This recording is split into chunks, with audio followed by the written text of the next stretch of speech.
Dua lelaki yang belum diketahui identitasnya terlibat perkelahian menggunakan senjata tajam, golok, dan gergaji di Jalan Bypass Insinyur Haji Juanda, Kota Tasikmalaya pada Selasa 16 November 2021.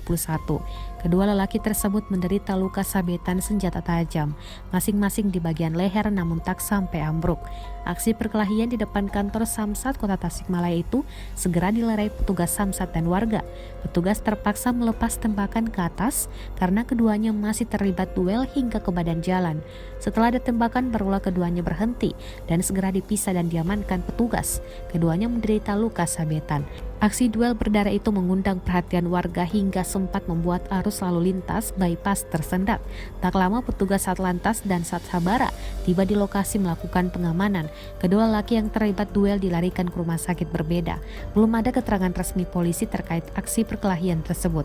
Hingga berita ini dibuat, aparat masih berjaga-jaga di lokasi untuk mengantisipasi keributan susulan.